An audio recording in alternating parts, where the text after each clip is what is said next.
இரவில் தூங்க முடியவில்லையா, ஓடோடி வந்து விட்டாராம்.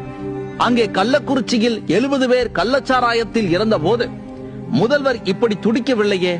நீதிமன்றமே கள்ளக்குறிச்சிக்கு ஸ்டாலின் செல்ல வேண்டுமென சொல்லிய போதும் கூட ஸ்டாலின் செல்லவில்லையே. கரூர் பெருந்துயரில் மட்டும் எப்படி சார் உங்களது உறக்கம் கலைந்தது? அரசியல், பிண அரசியல். இன்று நடந்திருக்கும் இந்த பெரும் துயரில் தாவேகாவினர் மீதான புகார்கள் ஒரு பக்கம் இருக்கட்டும், ஸ்டாலின் அரசின் அலட்சியமும் தோல்வியும் இந்த மரணத்திற்கு காரணம் என்பதை யாராலும் மறுக்க முடியாது. இது முதல் முறை அல்ல. கள்ளக்குறிச்சி கனியாமூர் கலவரத்தை தடுக்க தவறியதாகட்டும், சென்னை வான்படை நிகழ்வில் 5 பேர் உயிரிழந்த விவகாரமாகட்டும், எல்லாமே காவல்துறையின் தோல்வியால் நடந்ததுதான். இன்றும் மரணம் நிகழ்ந்த பிறகு 27,000 பேர் வந்தார்கள் என கணக்கு சொல்லும் காவல்துறைக்கு அங்கே அவ்வளவு கூட்டம் இருக்கிறது என இரவு 7 மணிக்கு தான் தெரிந்ததா? காலை 11 மணி முதல் அங்கே விஜயின் ரசிகர்கள் காத்திருக்கிறார்கள். கூடுதல் காவல் படைகளை களமிறக்கி இருக்க வேண்டும்.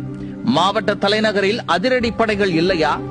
மரணம் நிகழ்ந்தவுடன் சென்னையில் இருந்து ஓடும் முதல்வர், திருச்சியில் இருந்து ஓடும் அமைச்சர், முன்னரே திருச்சி, நாமக்கல் என அருகே இருக்கும் மாவட்டங்களில் இருந்து அதிரடி படைகளை இறக்கி இருக்கலாம். கூட்டத்தை கட்டுப்படுத்தி இருக்கலாம்.